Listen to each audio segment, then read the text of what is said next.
The command deck of the Ascendant shimmered with sterile light, its obsidian walls pulsing faintly with the rhythm of the ship's core.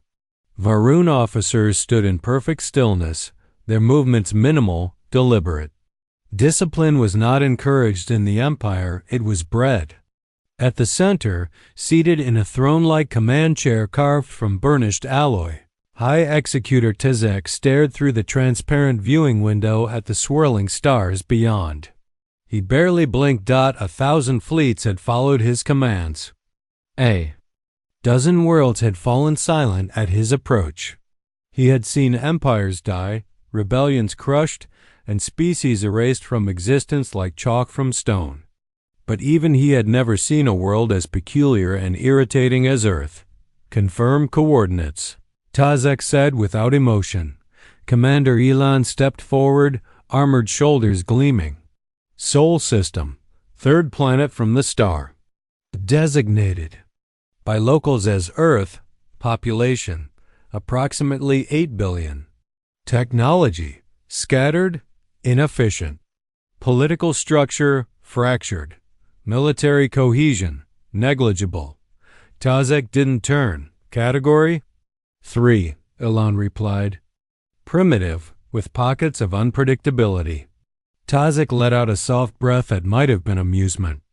Unpredictability, he said. A word used by those who fail to anticipate the obvious. They are disorganized, disconnected, divided. They are not ready. Lyle, seated at the comms array, kept her attention locked on the shifting bands of digital light moving across her screen. She was young for her rank, a savant of signals and pattern decay. Her fingers moved quickly over the controls, eyes, scanning layers of intercepted broadcasts, electromagnetic pulses, and discarded satellite noise. They've gone quiet, she said. Tazek's eyes narrowed. Clarify. No planetary wide signal spike. No alerts. No mobilization patterns.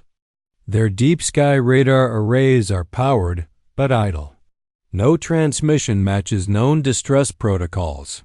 It's coordinated almost. Tazek leaned forward. Do you mean to say they suspect our approach? Uncertain, Lyle replied. But it's not ignorance. They're not blind. They're watching. Quietly, Elan turned. His voice held tension, a subtle thrum that hadn't been there before. If they're not panicking, then they're either truly stupid or already prepared. Tazek's head tilted slightly. Prepared? You insult the Empire, Commander. No Category 3 world has ever mounted a resistance worth remembering. Perhaps not, Elan said, but silence can hide many things. Ambushes, traps, plans. Tazek stood slowly.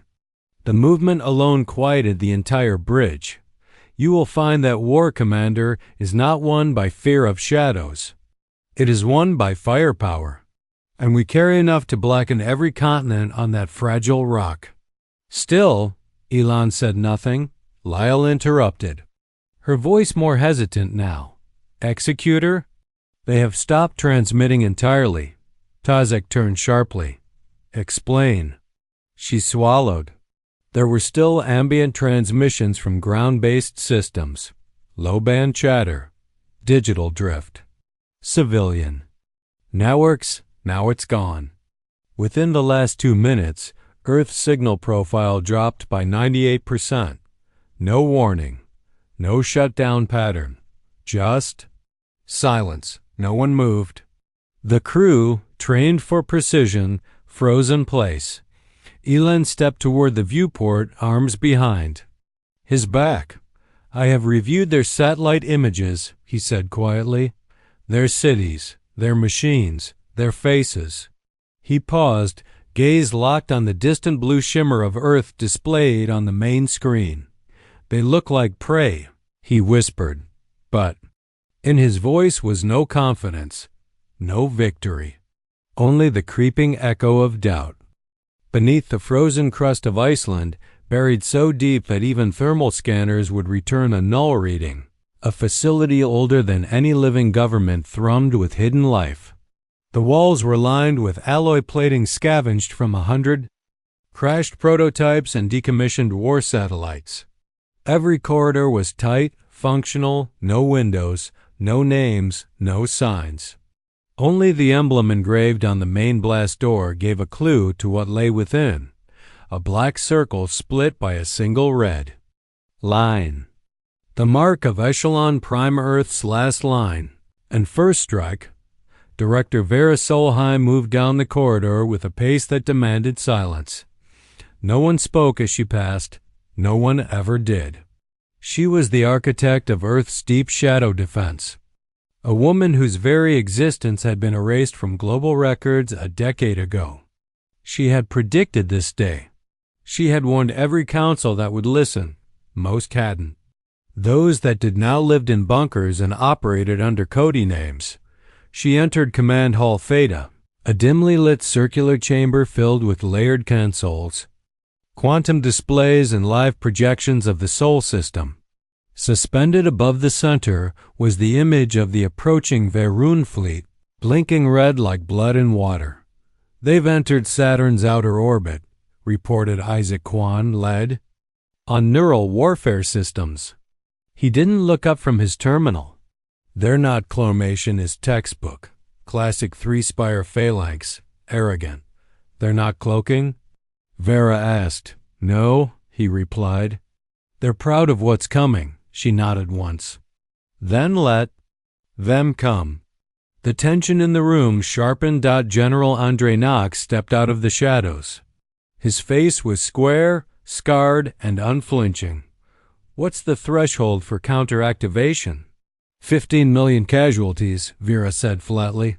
"That's too high." "That's the line," she snapped. "No premature response, no panic. This isn't defense.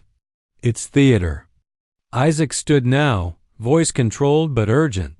"Their probes have reached Jupiter's moons.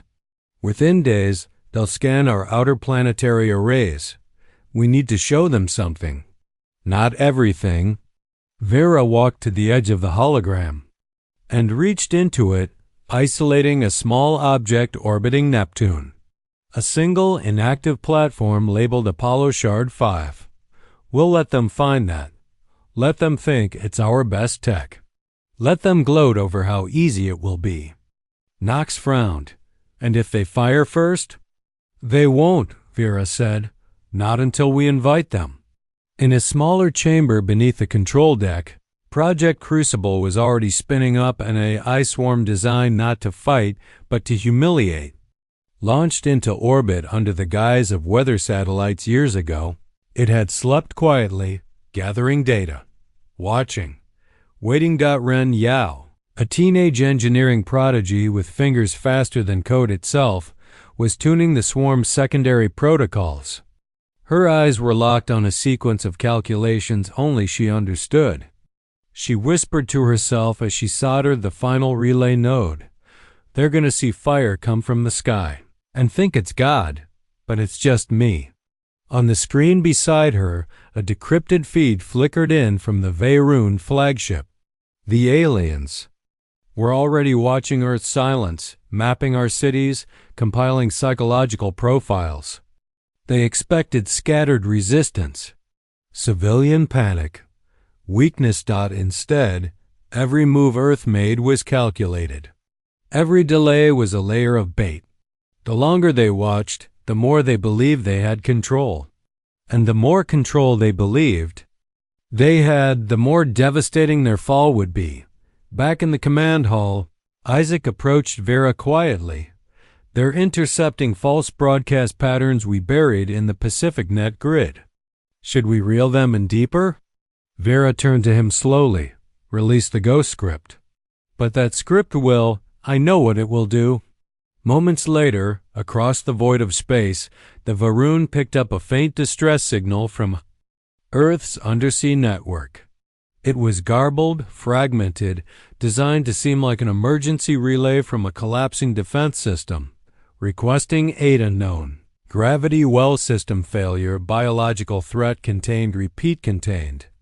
Va'ruun interpreted it as panic, desperation, but it wasn't a cry for help.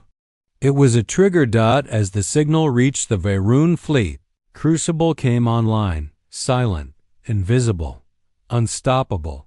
On board the Ascendants, Savant Lyle noticed the moment it happened. The signal, it didn't decay. It multiplied. Tazek furrowed his brow. Multiplied? She nodded slowly. Something in our system is reflecting back, but inverted, distorted. Elon stepped forward, studying the growing noise on their tactical grid. They're not primitive. Tazek's jaw tightened. No, they're quiet.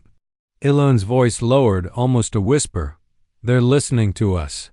In the heart of Echelon Prime, Vera Solheim stood before the command table and looked up at Earth's image above. We never slept, she said quietly. We've just been watching the stars, waiting for something arrogant enough to knock.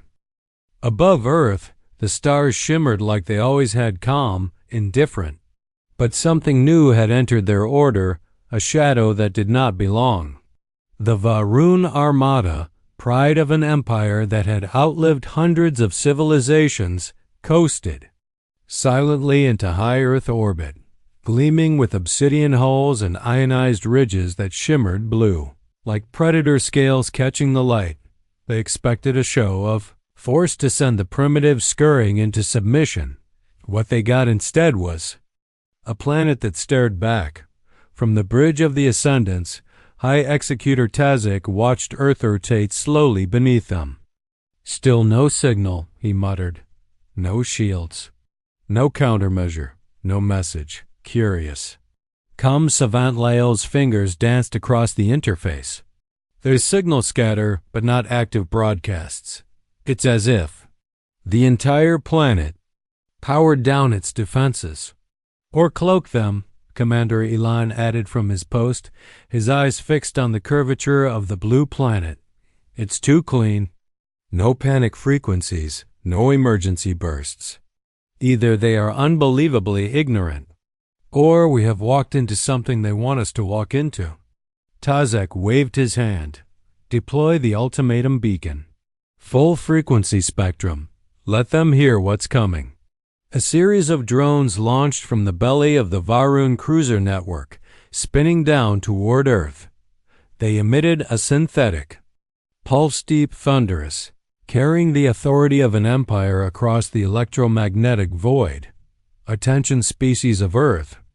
You are in violation of galactic sovereignty.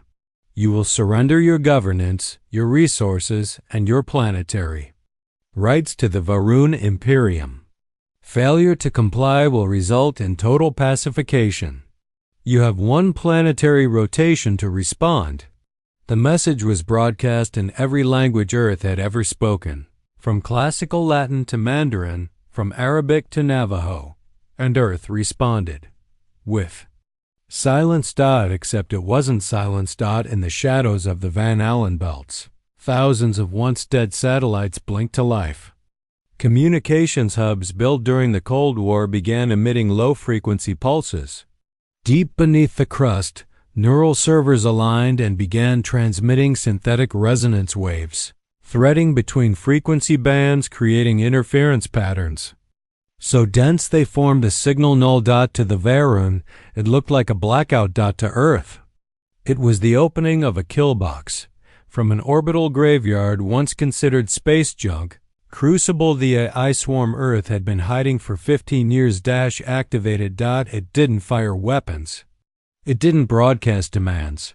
It moved. Metal fragments reassembled themselves into jagged, dart-shaped drones, each equipped with particle resonance amplifiers and adaptive cloaking. They formed patterns across Earth's upper orbit, mimicking asteroid drift until they weren't. Then the sky blinked. The first Varun cruiser's shielding collapsed inwards, fried not by attack, but by feedback loops that turned their energy systems into internal microwaves. The ship spun, shimmered red, and broke apart from the inside out. No explosion, just silent collapse. On board Ascendants, Klaxon screamed. "We're being attacked," Lyle shouted. "Unknown weapons, no impact signatures." "It's not," Weapons, Elon growled. It's code. They're killing us with signal. Crucible swept through the Varun formation like phantoms through mist burning through shielding data, scrambling their AI-assisted gunnery, overriding drone targeting. Systems. The Empire had built its armada on absolute control, but Earth had just introduced chaos. Tazik slammed his fist into the console. Counter-attack. Launch full assault. Burn them down. Hundreds of plasma torpedoes and pulse beams lanced toward the Earth's upper atmosphere only to disappear into the ionosphere. Isaac Kwan's voice echoed through Earth's defense command. They've taken the bait. Now show them what happens when you broadcast arrogance into a graveyard. Hidden kinetic platforms in geosynchronous orbit rotated silently. Their barrels had been cooling for years. When they fired, they didn't make a sound. Only gravity did the work. Tungsten rods dropped from the void with no propulsion, no glow, no warning. One rod tore through a Varun dreadnought from nose to engine like a god had stabbed the sky with a divine blade. 3 more followed. 6 Varun ships shattered in under 40 seconds. The rest began to retreat instinct, overriding pride. But Earth wasn't done. From the North Pole, Project Scorchlight rose. Disguised as a weather satellite cluster, Scorchlight was a network of high-orbit solar concentrators. When they aligned, they formed a lens powerful enough to ignite plasma cores from 1,000 kilometers away. A single focused beam lanced into the Varun formation, puncturing the flagship of the Second Fleet. The ship turned into a blister of white heat. No screams, no escape pods, just silence. Tazik gripped the rail, fury on his face, confusion in his voice. They were supposed to be broken. Elon stepped forward, helmet under his arm, eyes locked on the burning planet below. They're not broken, he said. They're prepared. Lyle looked up from her shattered comms array. Executor, we've lost 2/3 of the fleet. In 5 minutes. Outside the viewport, one final rod tore through space, cutting through another retreating destroyer. Executor, Lyle whispered. This isn't war. This is punishment.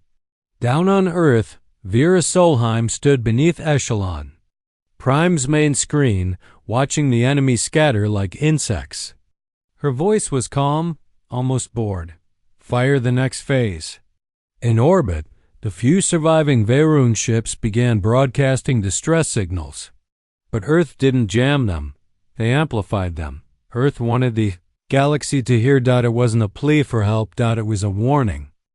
The first Varun troopships punched through the upper atmosphere with practiced precision, their black hulls trailing comet-like streaks of burning air.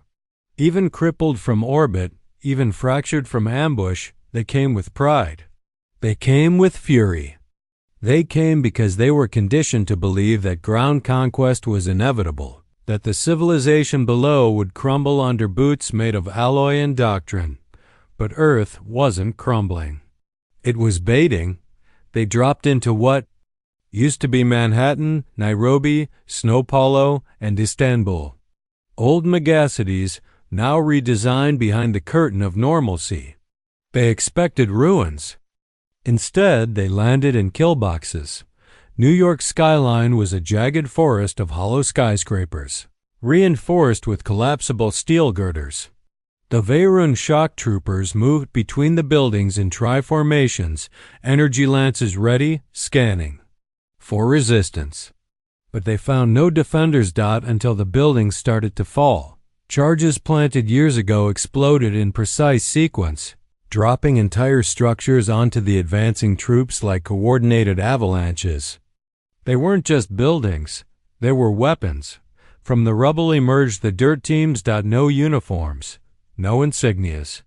Just anger, scars, and weapons patched together from junk and alien scrap. Malik Reyes crouched behind a gutted bus, rifle slung over his back, holding a small device no bigger than a paperback. It pulsed with blue light. Around him, his team waited, Signal lock confirmed, he whispered. Across the street, 2 more Varun formations closed in, scanning the alleys. With sensors that blinked red and gold. They think we're hiding, muttered Sonia, Malik's second-in-command. Her hand gripped a small handheld shaped like a nail gun, its core glowing dull orange. They don't know we're aiming. Malik tapped his trigger. The device in his hand blinked green dot above, a gutted drone disguised as a broken street lamp. Came to life. Its weapons weren't plasma or missiles. It released compressed magnetic shrapnel, dozens of tiny steel flechettes that tore through armor, sensors, and exposed organics. The Varun troops didn't fall back. They weren't programmed to. They charged. But that was a mistake. The street beneath them detonated. Buried beneath the concrete were mine drones, jury-rigged with everything from artillery shells to thermite cores.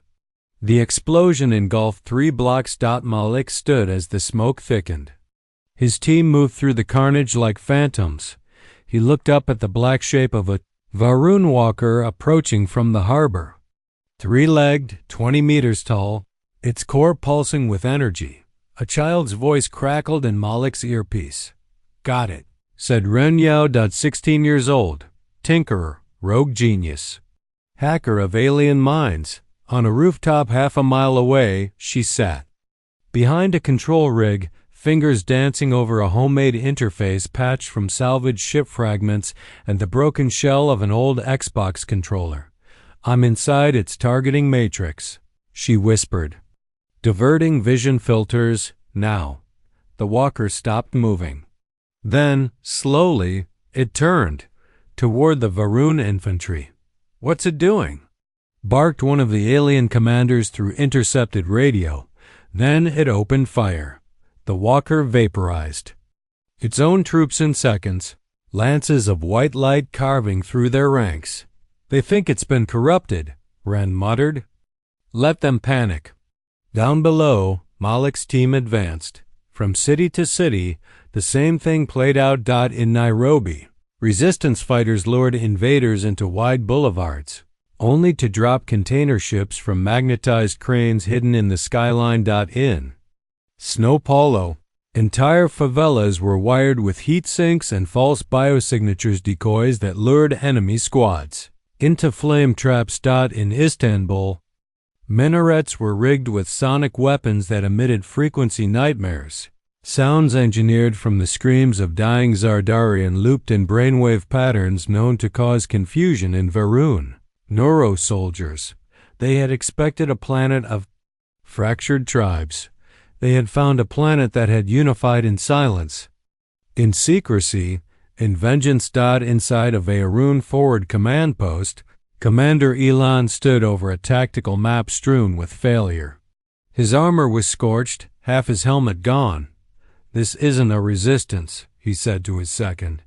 It's a calculated campaign. His aide nodded, trembling. They're not fighting back. They're executing a plan. On the other side of the world, Vera Solheim watched the same footage from her hidden command center. She pressed a finger to her earpiece. Engage Phase 4, she said. On the coast of Nova Scotia, a buried structure rose from beneath the waves. A mobile railgun platform, dormant for over a decade, locked onto the sky above and began rotating. Not toward orbit, toward incoming reinforcements. The Varun Empire had just dispatched a secondary fleet. They had assumed the first was sabotaged, that Earth's orbital victory was a lucky anomaly, but Earth had predicted the reaction. The railgun fired once. A Varun ship fell from orbit 5 minutes later, skipping across the atmosphere like a stone across a lake before crashing into the Sahara. And in its wake, the survivors on Earth didn't cheer. They just reloaded. In the cold silence of deep space, just beyond the reach of Earth's low-orbit grid, the shattered remnants of the first Varun assault fleet drifted like cosmic debris. Some glowed with still flickering plasma cores, others vented frozen gas as they tumbled slowly through darkness, hulls ripped open by tungsten rods or devoured by swarm eyes. It was not a graveyard. It was a message, and it had been heard far beyond Neptune's orbit. At the edge of the heliopause, a dimensional rift opened, folding in on itself like a wound torn across reality. From the wound came shapes that didn't move with propulsion, but with purpose. Massive, jagged ships bearing the seal of the Imperial Archive Fleet, an elite strike arm of the Varun Empire not seen in the stars for generations. They weren't designed for war. They were designed for annihilation. Within Earth's hidden bunkers, alarms began flashing red across every console. Inside Echelon Prime, Isaac Kwan's hands flew across the terminal, sweat glistening on his forehead. We've got a new signal mass displacement at extreme range. It's not just a fleet, it's a superstructure. I'm reading mass signatures comparable to lunar bodies. Vera Solheim walked to the edge of the war map, eyes narrowing. They're not trying to win a war anymore, she said. They're trying to erase the memory of losing one. General Knox cracked his knuckles. Then we better make that memory impossible to forget. The Archive Fleet didn't transmit demands. No beacons. No ultimatums. They had seen enough. They were here to bury Earth in silence, and they had brought with them the Maul. The Maul was not a ship. It was a weapon built into a hollowed-out moon, retrofitted with gravitic cannons and entropy fields capable of liquefying cities from orbit. It was once used to level 5 rebellious worlds in a single sweep. Now it hovered over Earth like a judgment. From high orbit, it powered up, charging a pulse that could turn half of Europe into glass, but before it could fire, something unexpected happened. It blinked. Not visually, digitally. The Maul's targeting array scrambled for precisely 0.38 seconds. That was enough. Inside Earth's red grid, the buried network of AI sentinels built into defunct telecom towers and undersea cables, a forgotten system activated. Project Widow, a code virus written not in programming languages, but in synthetic DNA meant to mimic biological instincts and infiltrate alien systems the way a virus adapts to a host. Widow entered the Maul's core through a relay built into the false signal Earth had let them steal weeks ago. It was never Earth's archive. It was the hook. Now the hook was pulling on board the Maul. Systems flickered. Gravitic cores spun erratically. The entropy field stuttered. Within moments, the command network fell out of sync. The Maul turned slightly. Then again. Then it began spinning. Not maneuvering. Spiraling. Down on Earth, Vera watched the data stream. They've lost control, Isaac confirmed. Widow reached the core II. It's mimicking self-correction commands and amplifying feedback loops. The Maul's own inertia became its executioner. It dipped into low orbit, and the heat of Earth's gravity ignited exposed coils along its underbelly. Then it hit. The impact was biblical. The Maul struck the Atlantic with the force of 500 nuclear weapons. Water and vapor shot miles into the air. Tsunamis rolled out in every direction. The ocean didn't boil, it vaporized, and yet Earth had prepared. Evacuation zones had been mapped years ago. Oceanic bunkers absorbed shock waves.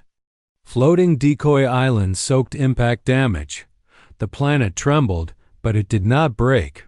The Archive Fleet reeled. For the first time in their history, they watched the Empire's greatest weapon destroy itself without Earth firing a single shot.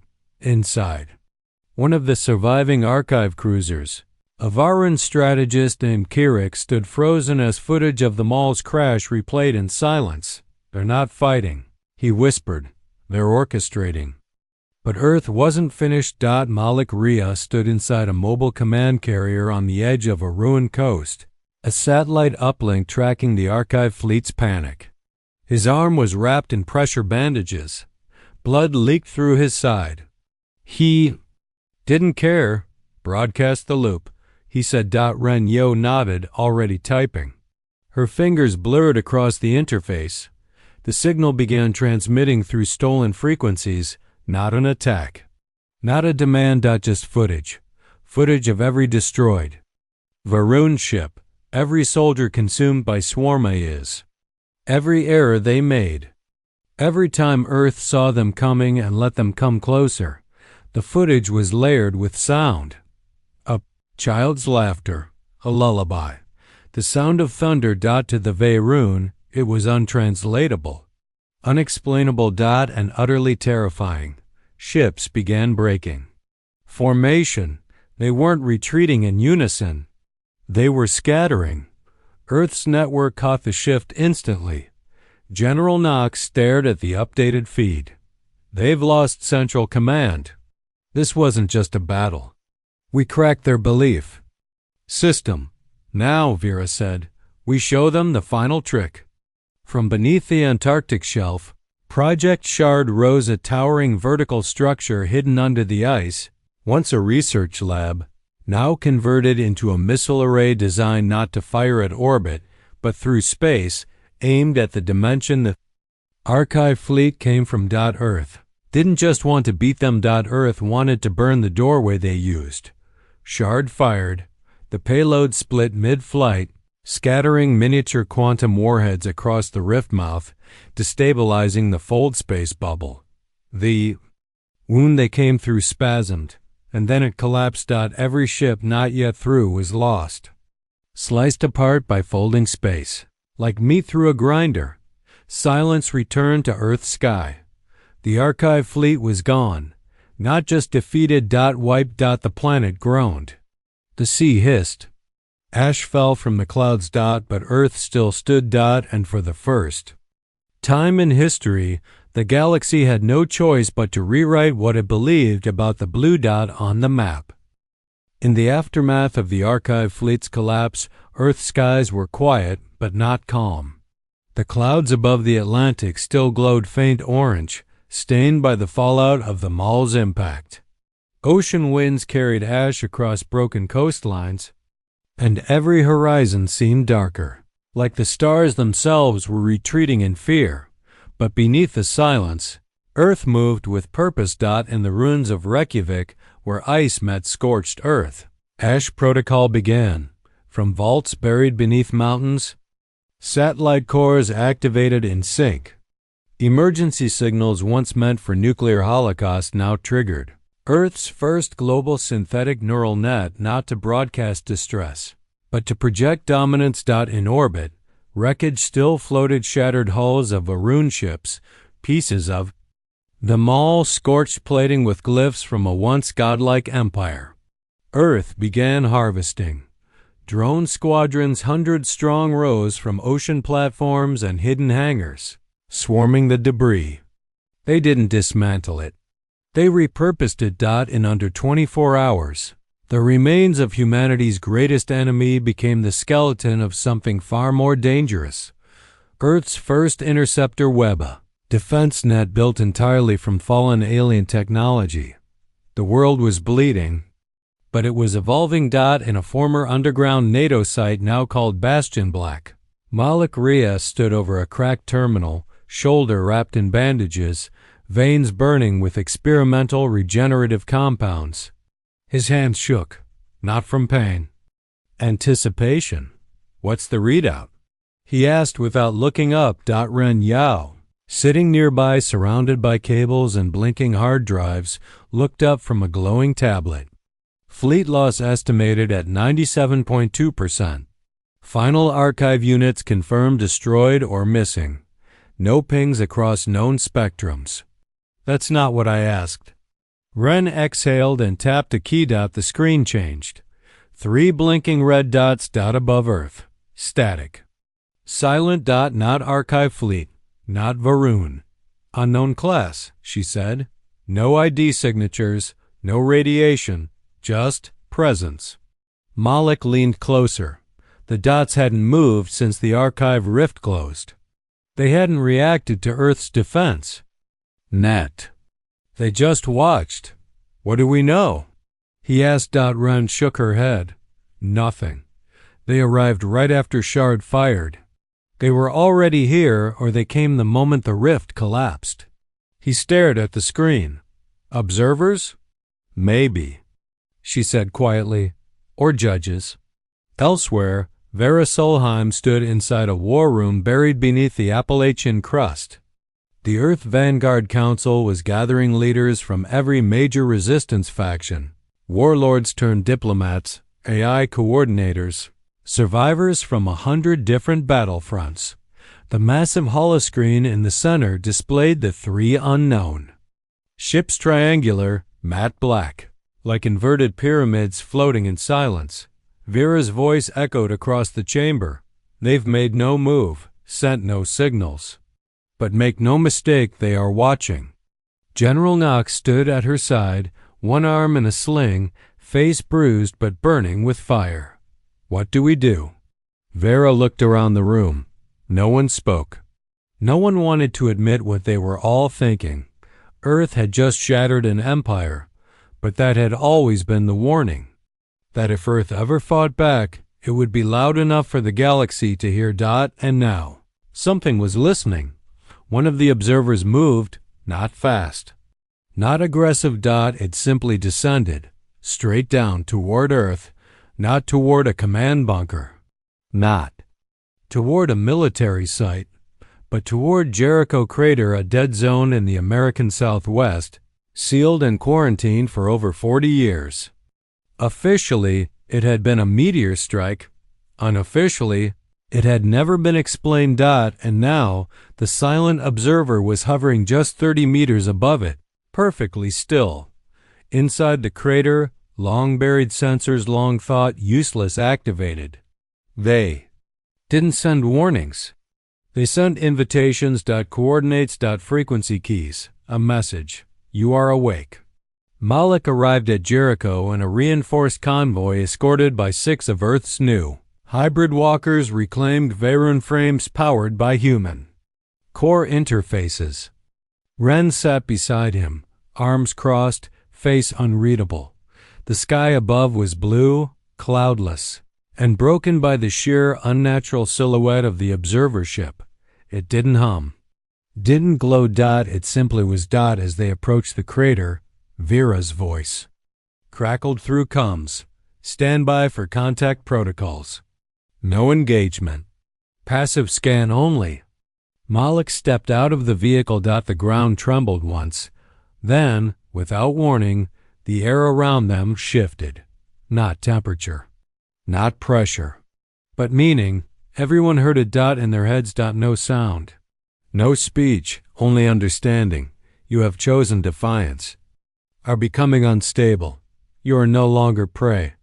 The ship pulsed once, then vanished. No flash, no burst. Just absence, like it had never existed. In the sky, the other 2 observers remained. But now they were farther, distant, retreating. Vera's voice, trembling now, came through the feed. That wasn't a threat. Malik stared at the empty sky. No, he said. That was a note in a ledger. Earth wasn't at war anymore. It was under review, and the galaxy had opened its eyes. The sky never quite returned to what it was. Even as months passed, even as smoke cleared from broken continents and the oceans settled into strange, permanent tides, the sky always felt watched. The observers never returned, not visibly. But their presence never left. They had marked Earth, not with weapons or invasions, but with recognition. And recognition was dangerous. Within the glass-scattered remains of what had once been Berlin's tech district, now reconstructed as Vanguard. Central, the Earth Assembly convened. The world had changed, not unified, not conquered, but aligned. Old borders still existed, but beneath them now ran a deeper current, one of shared trauma and shared rage. They called themselves not nations, but shield sections of the world, prepared to defend any other at a moment's notice. The flags still flew, but they flew under a higher banner: survival without permission. Vera Solheim sat at the head of the assembly table. Her eyes were sharp, her frame thinner than it had been at the war's peak, but she radiated something stronger than leadership now. She radiated clarity. On the screen behind her hovered the most recent report. The 3 observer signals had vanished completely. But a new data point had appeared, a signal distortion near Proxima Centauri. Rhythmic, repeating, unnatural. We cracked their empire, she said to the gathered leaders. But what we exposed wasn't weakness. It was a door. And that door leads further than we imagined. General Knox, now wearing a neural-threaded exoframe to support the spine he shattered during the Maul impact, nodded grimly. And what waits on the other side? Silence answered. Then Malik Reyes entered. He walked with a limp now, his leg rebuilt.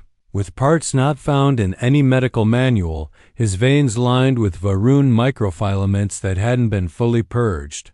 But his mind remained sharper than ever. Whatever waits out there, he said, stepping to the screen, already knows us, and it's watching to see what we do next. He tapped a control panel. The display shifted, not stars. Not ships. Blueprints. The Crucible Initiative. Earth's first true interstellar war fleet, not a defense line, but a forward arm, 6 vessels, hybrid cores, 1 goal. To leave orbit, to find the source, and to be louder than the last war. Why? Now? One of the diplomats asked. We just survived. Can't we rebuild? Rest?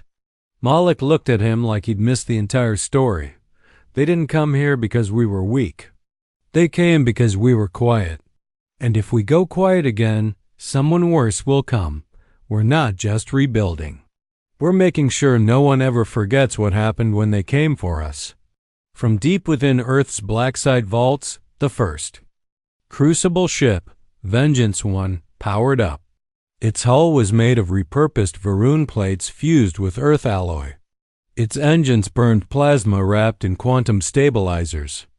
Its AI named Echo was born from the war's silence, trained on every scream, every broadcast, every defiant whisper humanity had ever released into the stars.